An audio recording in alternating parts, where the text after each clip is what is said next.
नमस्कार. आपण सहकार विषयातील दुसरं प्रकरण विविध व्यवसाय संघटन प्रकारांचा तुलनात्मक अभ्यास या प्रकरणांचा अभ्यास काही तासिकांपासून आपण करीत आहोत. हे प्रकरण आपलं आता संपत आलेलं आहे. या प्रकरणातील स्वाध्याय आपण आता सोडवतोय. कालच्या तासिकेला आपण स्वाध्यायातील एक भाग आपण सोडवला. आज स्वाध्यायातील दुसरा जो भाग आहे तो या ठिकाणी आपण समजावून घेणार आहोत. स्वाध्याय धड्याखाली जो दिलेला आहे त्या स्वाध्यायातील वस्तुनिष्ठ प्रश्न जे आहेत ते फक्त आपण या व्हिडिओच्या माध्यमातून समजून घेणार आहोत. बाकीचे जे प्रश्न आहेत ते या प्रकरणाचा अभ्यास करताना आपण समजून घेतलेले आहेत. तर राहिलेले जे वस्तुनिष्ठ प्रश्न आहेत ते आजच्या तासिकेला आपण या ठिकाणी समजावून घेऊ.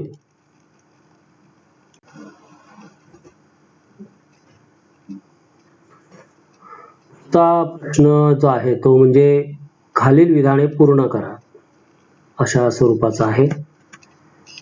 यातील पहिलं जे विधान आहे ते व्यक्तिगत व्यापाराची जबाबदारी टिंबटिंब असते असं आहे. आता व्यक्तिगत व्यापाराची वैशिष्ट्ये जी आहेत ते आपण अभ्यासलेली आहेत. त्यामुळे व्यक्तिगत व्यापाराची जबाबदारी कशी असते हे आपल्याला माहित आहे आणि त्यामुळं या प्रश्नाचं उत्तर तुम्ही अगदी सहज सांगू शकता, लिहू शकता. तर ते म्हणजे व्यक्तिगत व्यापाराची जबाबदारी ही अमर्यादित असते. आता अमर्यादित जबाबदारी म्हणजे काय हे तुम्हाला माहिती आहे. संस्थेच्या देण्याला सभासद किंवा संस्थेचे जे मालक असतील ते किती जबाबदार असतात ते सांगणं म्हणजे जबाबदारी सांगणं. तर व्यक्तिगत व्यापारी हा त्याच्या व्यवसायाच्या देण्यासाठी हा अमर्यादित प्रमाणात जबाबदार असतो. देणं फिटेपर्यंत जबाबदार असतो असा या अमर्यादित जबाबदारीचा अर्थ आहे. आता दुसरं जे विधान आहे ते विधान आपण बघू. भागधारकांनी निवडून दिलेल्या प्रतिनिधीला टिंबटिंब म्हणतात. भागधारक मग ते सहकारी संस्थेचे भागधारक असतील किंवा संयुक्त भांडवली संस्थेचे भागधारक असतील. या भागधारकांनी जे प्रतिनिधी निवडून दिलेले असतात संस्थेचा दैनंदिन कारभार पाहण्यासाठी त्या प्रतिनिधीला संचालक असं म्हणतात.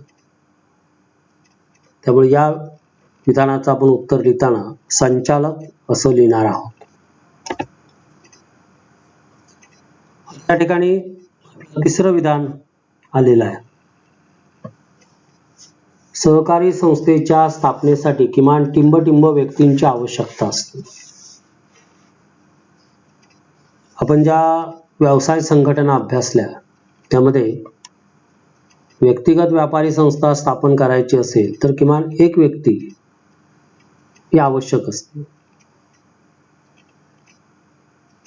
भागीदारी संस्था स्थापन करायची असेल तर किमान 2 व्यक्तींची आवश्यकता असते. संयुक्त भांडवली संस्था स्थापन करायची असेल तर त्यामध्ये खाजगी संयुक्त भांडवली संस्था म्हणजे खाजगी कंपनी सुरू करायची असेल तर किमान 2 व्यक्ती आणि सार्वजनिक क्षेत्रातली कंपनी सुरू करायची असेल तर किमान 7 व्यक्तींची आवश्यकता असते. तसंच सहकारी संस्थेच्या स्थापनेसाठी किमान 10 व्यक्तींची आवश्यकता असते आणि त्यामुळे याचं उत्तर आपण लिहिणार आहोत 10. चौथं विधान भागीदारी संस्था कायदा टिंबटिंब साली संमत झाला. तुम्हाला हे पाठ असलं पाहिजे. भारतीय भागीदारी संस्था कायदा, संयुक्त भांडवली संस्था कायदा, महाराष्ट्र सहकारी संस्था कायदा, हे आता पाठ असलं पाहिजे. त्यामुळे भागीदारी संस्था कायदा जो आपल्या देशामध्ये मंजूर झाला, पास झाला, तो 1932 साली झाला. आणि त्यामुळे या ठिकाणी आपण उत्तर लिहिणार आहोत 1932. पाचवं विधान, संयुक्त भांडवली संस्थेची नोंदणी टिंबटिंब असते.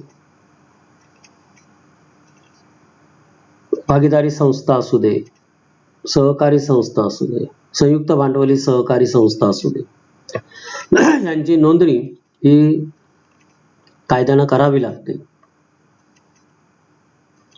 आणि ही नोंदणी म्हणजे संयुक्त भांडवली संस्था, सहकारी संस्था किंवा भागीदारी संस्था यांची सक्तीची असते. म्हणजे भागीदारी संस्थेची नोंदणी महाराष्ट्रामध्ये सक्तीची, इतर राज्यांच्या मध्ये सक्तीची नाहीये, पण महाराष्ट्रामध्ये ही सक्तीची केलेली आहे. आता आपला जो प्रश्न आहे तो म्हणजे संयुक्त भांडवली संस्थेची नोंदणी टिंबटिंब असते. तर याचं उत्तर क्लिअर आहे, ते म्हणजे संयुक्त भांडवली संस्थेची नोंदणी ही सक्तीची असते. तर अशा प्रकारे ही आपण 5 विधानं पूर्ण केलेली आहेत. तुम्हाला इथं पर्याय दिले जाणार नाही. या प्रश्नांची उत्तरं या रिकाम्या जागा ज्या आहेत या विधानांच्या मध्ये, त्या रिकाम्या जागी जो योग्य शब्द लिहायचा आहे तो तुम्हाला माहीत असला पाहिजे. ठीक आहे, आपण दुसरा प्रश्न जो आहे याच्या पुढचा तो आपण आता बघू.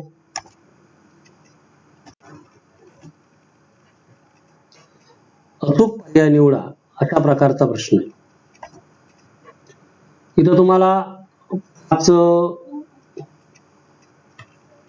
विधानं दिलेले किंवा 5 घटक दिलेले आणि त्या घटकांच्या पुढे किंवा त्या घटकांच्या आधी स्क्वेअर दिलेले, चौकोन दिलेले. या चौकोनाच्या मध्ये तुम्ही उत्तर लिहायचं आहे. आणि हे उत्तर लिहिण्यासाठी तुम्हाला या प्रश्नांच्या खाली जे 5 घटक दिलेले आहेत या उपप्रश्नामध्ये, त्या 5 घटकांच्या नंतर पर्याय दिलेले आहेत. त्या पर्यायामधील तुम्ही एक पर्याय उत्तरासाठी निवडायचा आहे. म्हणजे प्रत्येक घटकाला लागू होणारा, प्रत्येक घटकाचं उत्तर दर्शवणारा तो पर्याय आहे. एक पर्याय याच्यामध्ये आहे आणि तो पर्याय तुम्ही निवडायचा आणि तुमचं उत्तर त्या चौकोनामध्ये, तो पर्याय त्या चौकोनामध्ये उत्तर म्हणून लिहायचा. तर आता पहिला जो घटक आहे व्यक्तिगत व्यापारी संस्था, त्याचं उत्तर आपल्याला लिहायचं आहे, ते पर्यायामधून निवडायचं आहे. तर व्यक्तिगत व्यापारी संस्था म्हटल्यानंतर हे जे पर्याय खाली दिलेले आहेत त्याच्याकडे जर तुम्ही नजर फिरवलीत तर तुमच्या लक्षात येईल की एकच व्यक्ती नावाचा जो पर्याय आहे तो व्यक्तिगत व्यापारी संस्थेला ॲप्लिकेबल आहे, तो लागू आहे. त्यामुळे आपण लिहिणार आहोत एकच व्यापारी.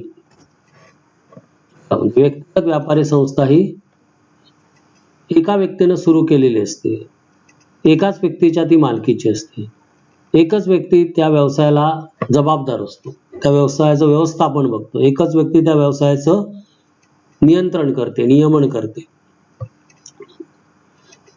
आता दुसरं जे विधान आहे ते दुसरा जो घटक दिलेला आहे तो म्हणजे कायदा 1932. 1932 चा जो कायदा आहे, आता आपल्याला माहित झालंय आपल्या पुस्तकामध्ये जे आता कायदे आहेत ते 1932 चा कायदा, 2013 चा कायदा, 1960 चा कायदा किंवा भारतीय सहकारी कायदा असेल तर 1904, दुसरा भारतीय सहकारी कायदा असेल तर 1912. म्हणजे एवढेच कायदे त्या त्या वर्षी मंजूर झालेले जे आहेत ते नमूद केलेले आहेत. आणि त्यामुळे 1932 चा कायदा म्हटलं की तुम्हाला उत्तर नक्की लिहिता येणार आणि पर्याय तुमच्या समोर जे दिलेले आहेत त्याच्यातून तुम्ही योग्य पर्याय जो आहे तुम्ही निवडणार. अर्थातच तो पर्याय असेल भागीदारी संस्था. म्हणजे भागीदारी संस्था कायदा जो झाला तो 1932 मध्ये मंजूर झाला असं ते विधान होतं. या ठिकाणी हे जे दोन घटक आहेत एकमेकाला मॅच करणार, त्याच्यावर आपण असं विधान तयार करू शकतो. औद्योगिक क्रांती, इंडस्ट्रियल रिव्हॉल्युशन. इंडस्ट्रियल रिव्हॉल्युशन कधी झाली, कोणत्या देशातून सुरुवात झाली, अशा अर्थाचा हा प्रश्न आहे. आता पर्यायामध्ये काय आहे ते आपण बघू. औद्योगिक क्रांतीच्या समोरचं चौकोन आहे, त्याच्यात ते उत्तर लिहायचं आहे. आता औद्योगिक क्रांतीशी रिलेटेड शब्द कुठला आहे, पर्याय कुठला आहे, तर या पर्यायांच्यावरून जर तुम्ही नजर फिरवली तर तुमच्या लक्षात येईल की इंग्लंड हा जो पर्याय आहे, हा पर्याय तिथं योग्य आहे, अचूक आहे, करेक्ट अशा प्रकारचा तो पर्याय आहे. आणि त्यामुळे त्या ठिकाणी तुम्ही लिहिणार आहात इंग्लंड. औद्योगिक क्रांतीची सुरुवात ही इंग्लंडमध्ये झाली. आता चौथा जो घटक आहे, बौद्ध चिन्ह असं लिहिलेलं आहे आणि त्याच्या आधीच्या स्क्वेअरमध्ये आपल्याला ते उत्तर लिहायचं आहे. आता बौद्ध चिन्ह म्हणजे काय, मुद्रा, दुसरा शब्द. बौद्ध चिन्ह म्हणजे काय, इंग्लिशमध्ये लोगो. तो बौद्ध चिन्ह हा शब्द आपण आपल्या अभ्यासक्रमामध्ये, आपल्या अभ्यासक्रमामध्ये नव्हे, आपल्या प्रकरणामध्ये आपण ऐकलेला आहे. बौद्ध चिन्ह हा शब्द कोणत्या संस्थेशी, व्यवसाय संघटनेशी रिलेटेड आहे हे तुम्हाला पटकन स्ट्राईक व्हायला पाहिजे, हे तुमच्या लक्षात यायला पाहिजे. साहजिकच खाली पर्याय बघितल्यानंतर तुमच्या ते लक्षात येतं. तर या ठिकाणी बौद्ध चिन्ह हे कंपनीला असतं, कंपनीचं बौद्ध चिन्ह असतं, कंपनीची स्वतःची मुद्रा असते आणि त्यामुळे तुम्ही या ठिकाणी उत्तर लिहिणार आहात ते म्हणजे कंपनी. आता शेवटचा घटक या प्रश्नातला जो आहे तो म्हणजे किमान 10 सभासद. त्याच्या पुढे जो स्क्वेअर आहे त्याच्यामध्ये आपल्याला उत्तर लिहायचं आहे. किमान 10 सभासद हे एकत्र आल्यानंतर जी व्यवसाय संघटना सुरू करता येते, स्थापन करता येते, तिला आपण काय म्हणतो, सहकारी संस्था. त्यामुळे या ठिकाणी आपण उत्तर लिहिणार आहोत सहकारी संस्था. अशा प्रकारे हे दिलेले जे पर्याय आहेत त्या गिवन अल्टरनेटिव्ह मधून तुम्हाला करेक्ट अल्टरनेटिव्ह त्या घटकासाठी निवडायचा आहे आणि तो त्या स्क्वेअरमध्ये तुम्ही लिहायचा आहे. अशा प्रकारचा प्रश्न तुम्हाला परीक्षेमध्ये विचारला जाऊ शकतो आणि अतिशय सोपा प्रश्न, म्हणजे सोपा या अर्थानं की त्या ठिकाणी पर्याय दिलेलेच असतात, फक्त ते कुठला पर्याय कोणाला मॅच करायचा हे तुम्हाला माहीत असलं पाहिजे. थोडा अभ्यास केला, थोडं वाचन असेल तर हे तुम्ही सहज, म्हणजे हा जो प्रश्न आहे हा तुम्ही सहज सॉल्व्ह करू शकता आणि त्याचे जे मार्क्स असतील आउट ऑफ आउट मार्क्स तुम्हाला मिळू शकतात. आता पुढचा प्रश्न काय आहे ते आपण बघू. खालील वाक्यातील अधोरेखित शब्द दुरुस्त करून वाक्य पुन्हा लिहा. तुम्हाला या ठिकाणी वाक्य दिलेली असतील आणि त्या वाक्यातील एक शब्द अधोरेखित केलेला असेल, अंडरलाईन केलेला असेल. हा अंडरलाईन वर्ड जो असेल तो चूक आहे एवढं नक्की, तो चुकीचाच असतो. तो चुकीचा जो वर्ड आहे, शब्द आहे, तो तुम्ही दुरुस्त करायचा, म्हणजे बरोबर शब्द जो आहे, करेक्ट वर्ड जो आहे तो त्या ठिकाणी तुम्ही लिहायचा आहे. ठीक आहे, आपण पहिलं वाक्य जे आहे ते बघू. व्यक्तिगत व्यापारी संस्थेमध्ये किमान व्यावसायिक गुप्तता राखली जाते. अर्थात किमान हा जो शब्द आहे हा चुकीचा आहे आणि त्या ठिकाणी आपल्याला करेक्ट शब्द जो आहे तो लिहायचा आहे. आणि हा करेक्ट शब्द लिहिल्यानंतर वाक्य कशा प्रकारचं असेल तर ते या प्रकारचं असेल. व्यक्तिगत व्यापारी संस्थेमध्ये जास्तीत जास्त व्यावसायिक गुप्तता राखली जाते. किमान ऐवजी जास्तीत जास्त व्यावसायिक गुप्तता राखली जाते असं विधान आपण लिहायला हवं. पुढचं विधान, भागीदारी संस्थेची नोंदणी भागीदारी कायदा 1956 नुसार केली जाते. तर 1956 हे जे वर्ष आहे हे चुकीचं आहे. त्यामुळे आपल्याला भारतीय भागीदारी कायदा कधी मंजूर झाला ते माहीत असलं पाहिजे आणि भागीदारी संस्था कायदा जो आहे तो 1932 मध्ये मंजूर झाला आणि त्यामुळे भागीदारी संस्थेची नोंदणी ही भागीदारी कायदा 1932 नुसार केली जाते असं तुम्ही लिहिलं पाहिजे आणि 1932 हा वर्ड तुम्ही अंडरलाईन करणं आवश्यक आहे. त्यामुळे आपलं उत्तर अशा प्रकारचं विधानाच्या स्वरूपामध्ये असणार. तिसरं विधान आहे कंपनी कायदा 2013 प्रमाणे कंपनीमध्ये कमाल सभासद संख्या मर्यादित असते. कंपनी कायदा 2013 प्रमाणे कंपनीमध्ये कमाल संख्या मर्यादित असते. अर्थातच मर्यादित हा शब्द चुकीचा आहे. मर्यादित ऐवजी दुसरा शब्द पाहिजे. दुसरा शब्द कोणता तुम्हाला माहिती आहे. कंपनीमध्ये मग ती खाजगी कंपनी असेल किंवा सार्वजनिक क्षेत्रातली कंपनी असेल तर ही जी सभासद संख्या असते, कमाल सभासद संख्या ही अमर्यादित असते, त्याला मर्यादा नसते. कंपनीचे शेअर्स हे विक्रीला काढले जातात, लोक विकत घेत असतात आणि त्यामुळे कंपनीच्या सभासद संख्येला मर्यादा असत नाही. त्यामुळं आपलं जे विधान आहे ते खालीलप्रमाणे असेल. आता चौथं विधान, सहकारी संस्थेची नोंदणी 1932च्या कायद्यानुसार केली जाते. आता सहकारी संस्थेची नोंदणी 1932च्या कायद्यानुसार केली जात नाही, कारण 32 हा अंडरलाईन वर्ड आहे आणि तो अंडरलाईन वर्ड असल्यावर तो चुकीचा आहे. चुकीचेच वर्ड अंडरलाईन इथे केलेले असतात आणि त्यामुळे सहकारी संस्थेची नोंदणी जी आहे ही महाराष्ट्र सहकारी संस्था कायदा 1960 नुसार केली जाते. त्यामुळे 1932च्या ऐवजी आपण उत्तर लिहिणार आहोत 1960. त्यामुळे आपलं विधान हे अशा प्रकारचं असेल. तर अशा स्वरूपाचा सुद्धा प्रश्न तुम्हाला परीक्षेमध्ये विचारला जाऊ शकतो. 5 मार्क्ससाठी अशी विधानं दिली जातील. चुकीचा वर्ड जो आहे तो अंडरलाईन केलेला असेल आणि तो चुकीचा वर्ड जो आहे तो तुम्ही दुरुस्त करून लिहायचा. करेक्ट वर्ड जो तिथं आवश्यक आहे तो तुम्ही लिहायचा आणि तो जो वर्ड असेल तुम्ही जो लिहिला आहे तो त्याला अंडरलाईन करायचं. ठीक आहे. तर अशा प्रकारचा प्रश्न हा परीक्षेमध्ये तुम्हाला येऊ शकतो. आता या ठिकाणी पुढचा जो प्रश्न आहे तो आपण या ठिकाणी बघू. गटात न बसणारा शब्द शोधा, अशा प्रकारचे प्रश्न सुद्धा तुम्हाला परीक्षेमध्ये विचारले जाऊ शकतात. आता इथं पहिला प्रश्न दिला या प्रश्नातला एक घटक दिलेला आहे, व्यक्तिगत व्यापारी संस्था, ब भागीदारी संस्था, क सहकारी संस्था आणि ड संयुक्त भांडवली संस्था. तर याच्यामध्ये गटात न बसणारा शब्द तुम्ही शोधायचा आहे. तुम्हाला त्याच्यातलं एक लॉजिक शोधावं लागतं, सारखेपणा शोधावा लागतो, कारण एक त्याच्यातला वेगळा असतो, ऑड असतो तो वर्ड आणि बाकीचे असतात त्यांच्यामध्ये काहीतरी रिलेशन असतं किंवा त्यांच्यामध्ये सारखेपणा असतो.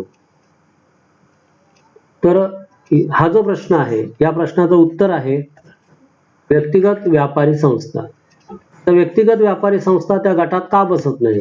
त्या 3 राहिलेले जे आहेत भागीदारी संस्था, सहकारी संस्था आणि संयुक्त भांडवली संस्था यांच्यामध्ये तो वेगळा शब्द का आहे?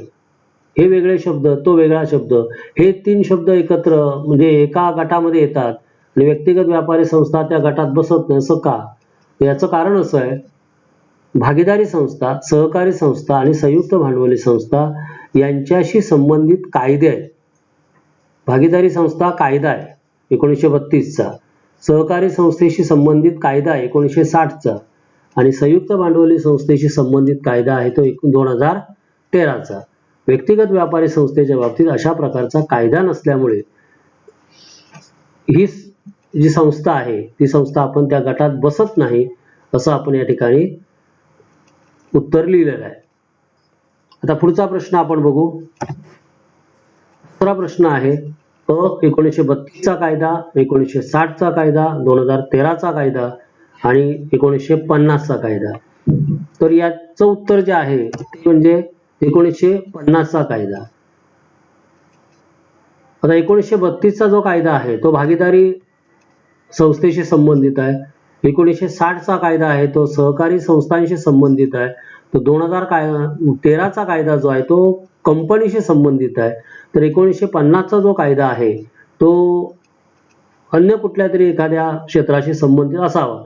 पण आपल्या अभ्यासक्रमानुसार आपल्या अभ्यासक्रमामध्ये ज्या व्यवसाय संघटना आहेत त्यांच्याशी संबंधित जे कायदे आहेत ते अ, ब, क हे जे कायदे आहेत ते आहेत. 1950चा जो कायदा आहे तो आपल्या अभ्यासक्रमातील व्यवसाय संघटनांशी निगडीत नसल्यामुळे आपण उत्तर लिहिलंय 1950 चा कायदा. पुढचा प्रश्न आपण बघू. प्रश्न आहे योग्य क्रम लावा. या ठिकाणी आपल्याला 3 घटक दिलेले आहेत. कंपनी कायदा, महाराष्ट्र सहकारी संस्था कायदा, भागीदारी संस्था कायदा. आता याच्यामध्ये क्रम लावायचा आहे. म्हणजे याचा अर्थ या ज्या म्हणजे हे जे 3 कायदे आहेत, आधी कुठला कायदा मंजूर झाला, नंतर कुठला झाला आणि त्याच्यानंतर मग कुठला कायदा मंजूर झाला, अशा प्रकारचा तो क्रम आपल्याला लावायचा आहे. तर सगळ्यात पहिल्यांदा जर आपण विचार केला तर पहिला नंबर लागेल भागीदारी संस्था कायदा, कारण तो 1932 मध्ये मंजूर झाला. त्यामुळे आपण या ठिकाणी उत्तर येत असताना भागीदारी संस्था कायदा आधी लिहिलं. नंतर 1960 मध्ये महाराष्ट्र सहकारी संस्था कायदा मंजूर झाला म्हणून आपण उत्तर लिहिलंय महाराष्ट्र सहकारी संस्था कायदा. भागीदारी संस्था कायदा नंतर लिहिलं आणि शेवटी आपण लिहिलंय कंपनी कायदा, कारण कंपनी कायदा जो आहे सध्या भारतीय कंपन्यांना जो लागू आहे तो 2013चा आहे आणि त्यामुळे आपण कंपनी कायदा हा शेवटी लिहिलेला आहे. अशा प्रकारे प्रथम भागीदारी कायदा मंजूर झाला, त्यानंतर महाराष्ट्र सहकारी संस्था कायदा मंजूर झाला आणि त्यानंतर कंपनी कायदा मंजूर झालेला आहे. तर अशा प्रकारे आपण हे जे उपप्रश्न आहेत आपल्या स्वाध्यायामध्ये दिलेले वस्तुनिष्ठ स्वरूपातले हे आपण या ठिकाणी बघितलेले आहेत. तर या व्हिडिओचा आपण अभ्यास करा आणि हे जे उपप्रश्न आहेत आणि त्याच्यामध्ये असणारे हे जे प्रश्न आहेत वस्तुनिष्ठ हे तुम्ही समजून घ्या. धन्यवाद.